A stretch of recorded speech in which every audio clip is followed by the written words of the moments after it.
Hello, everyone. Um, so, this is me. I'm assuming if you're watching this, I don't need much introduction, but in case you are watching me for the first time, my name is Elisha Rosenzweig, and this is a video made for West Hartford for my former shiur, or those who want to join now, this online version of my former shiur. So, we used to have a shiur on Tuesday mornings, and quickly after davening, just a few words about the parsha.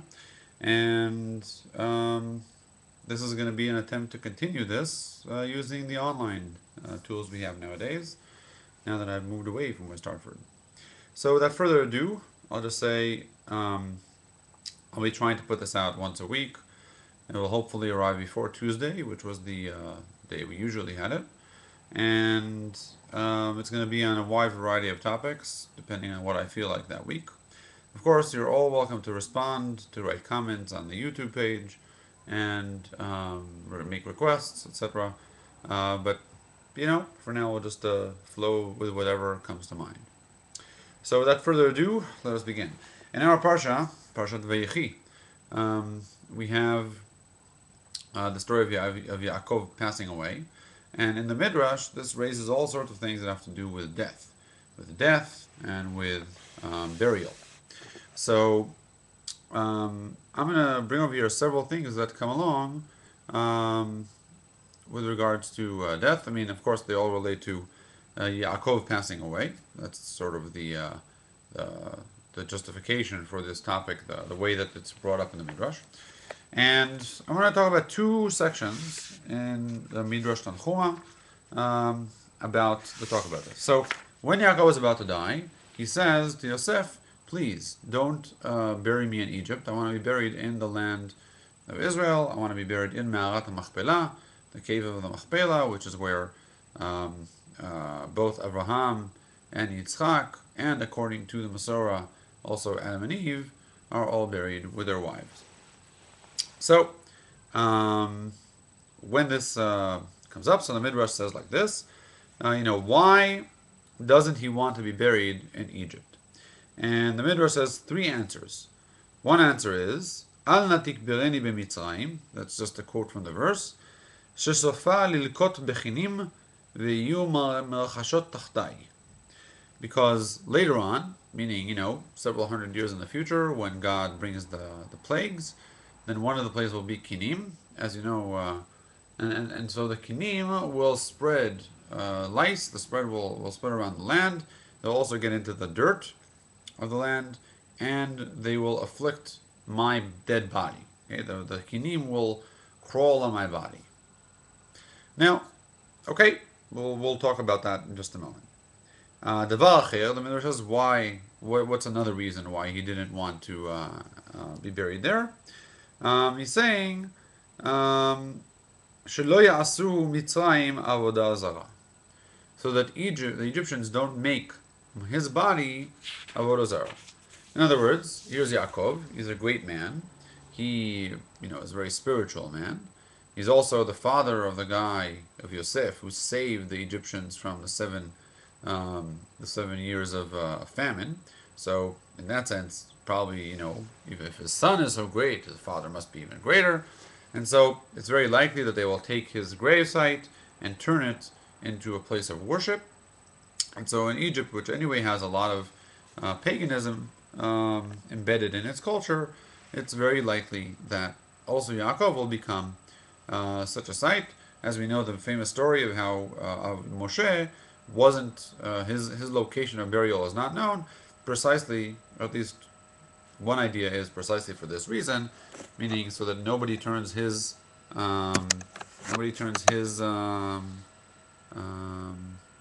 his gravesite into a place of worship, so that he doesn't become an icon to worship. Finally, the last explanation is shelo yipadubi hamitzrim, so that the Mitzrim don't be podeh themselves with me. So the concept of pidyon is that it just means sort of to bring one thing instead of another. So you have something that you want that you needs to be sacrificed or needs to be killed or something, and you can somehow transfer its let's say spiritual standing, spiritual energy to another object. Okay, it's like transference, and it usually cleanses the original item from the original from whatever property it had before. Now it's cleansed and transferred to this new item.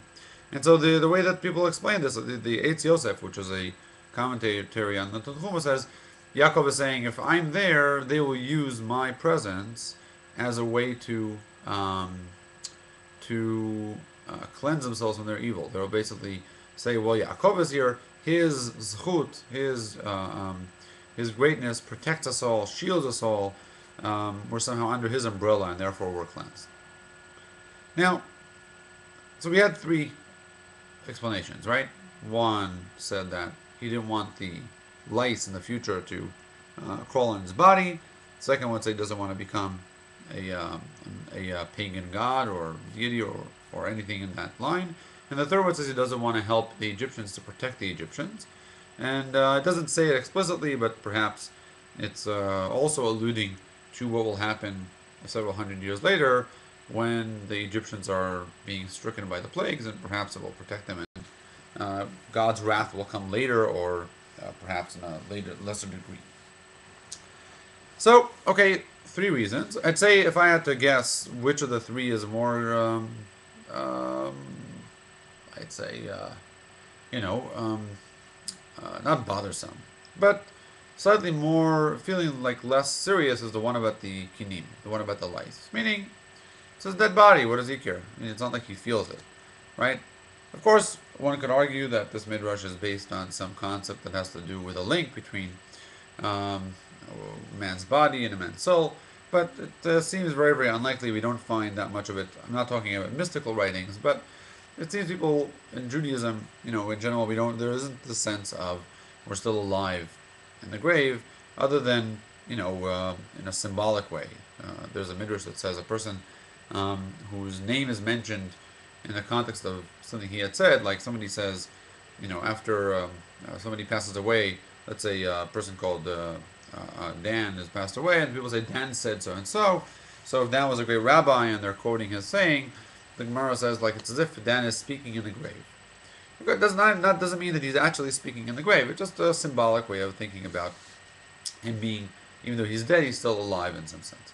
But I'd say if we had to say what we're worried about, anyway our bodies are going to be decomposed, anyway our bodies are going to be taken, you know, not what do I care, you know, and you know, well, why do I have to also expect that it's going to wait for several hundred years? I mean, you could argue about the decomposing, of course, that the body will still be there because the Egyptians, as we know from the text, I believe we know this about him or about Yosef, um, um, they mummified it. They mummified it. So maybe it doesn't decompose, but whatever. The bottom line is you're dead. What do you care? So we'll get back to that in a second. I want to read another section in the Tanchuma, or quote part of it. This section says the following thing.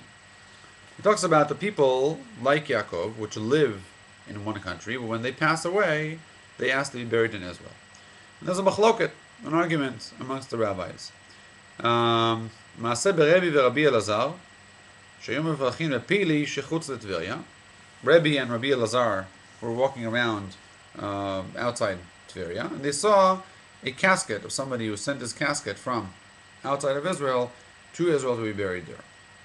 Amar lo Rabbi לרבי אלעזר. So Rabbi Yehuda said to Rabbi Elazar, מה הועיל זה שיצאה נשמתו בחוץ לארץ ובא להיקבר בארץ ישראל? What does it help? You lived outside, you come to be buried here, you're dead. I mean, it's not like a mitzvah anymore. What do you gain by being in Israel? I mean, you're not alive. You lived your life outside of Israel. So what's the big deal to be buried here? And אני קורא עליו ונחלתי שמתם לתועבה ובחייכם לא עליתם ותבואו ותטמאו את הארץ ומיתתכם. So I think that this is disgusting.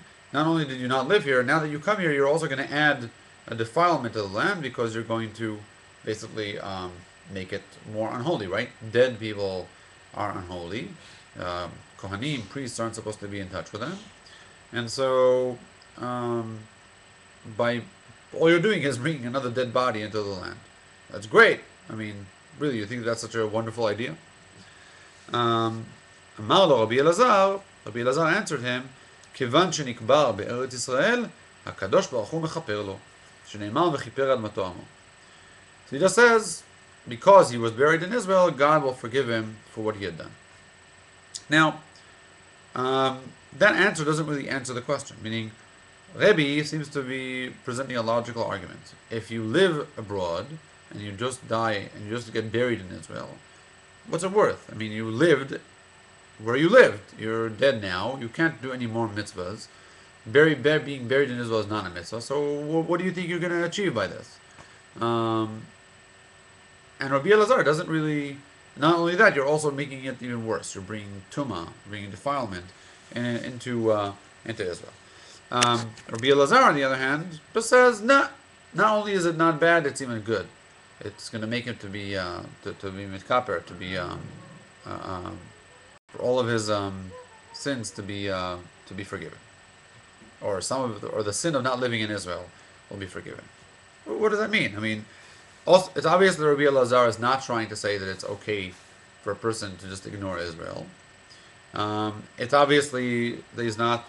In other words, it's also pretty obvious he doesn't think there's anything wrong, and that there's something even positive about it, right? Not only does it not be a bad thing, it's also a good thing. It's going to make you be forgiven. So what does that have to do? What is this connecting to?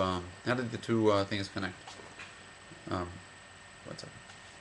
I think that the answer to both of these, the answer to this question and the explanation for the argument amongst hello Abigail, you want to come and be with me? One second, I have a visitor here. Okay, you want to see yourself? Okay, you can see yourself while I give my Dvar Torah. Okay. Now it's really important that people see here know that it's who this is. Okay, this is Abigail. Okay, so now, assuming you can focus on what I'm saying and on this cute face here, here's the explanation. So, the answer, I think, is the following.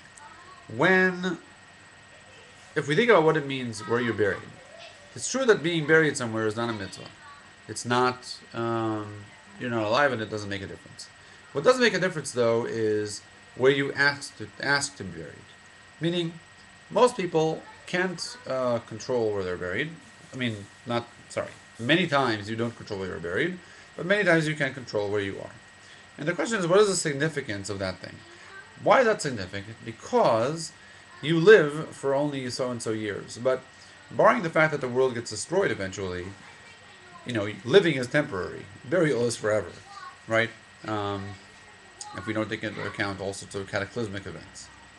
And so, when you choose where to get buried, in a sense, that's reflecting a indication about where your heart is, where you feel you belong. Many times in life, we can't choose to be where we really want to be. Maybe places we wish to be, but we can't be there because of all sorts of technical things. Yeah, you see her binky, I know. We can't choose to be there because of all sorts of technical things. As I'm sure people that live abroad know, there are all sorts of considerations when you choose to either live in America or live in Israel. And I'm not here to make any kind of judgment about what's right or wrong there. Main point is, the decision of where to be buried is a decision that has to do with where you identify yourself as belonging. And so the story of what I think that this can explain both things. When Yaakov is saying, I don't want to be eaten up by the lice, he's not trying to say that he cares about the lice. What he's saying is, right now things are good over here. But 400 years from now, this is going to be a place that's lice infested because of their sins. I don't want to be here for 400 years. I also don't want to become a deity because I don't want to be part of this place. It's not part of who I am. I don't want to protect the people here with my holiness, my name, etc., because it's not my people. I want to be where I belong. I want to be in Israel. And even though I can't be there right now for whatever reason, where I want to be forever after is in Israel. Once forever after comes, that's where I want to be. I think in the same way, that's what Rabbi Eliezer is saying. Sure, it's true. A person should have been, in Israel. So a person can't be doing mitzvah now. But it is significant. It's significant in the sense that he says, I belong in Israel, even if I couldn't or didn't live here. And I think this connects also a lot to what we do in Yom Kippur, right? Many times we talk about how in Yom Kippur, there's a sense of fraud sometimes, where you all year you do sins, and then you come in for one day, you say you're going to do things right. But that too, part of its significance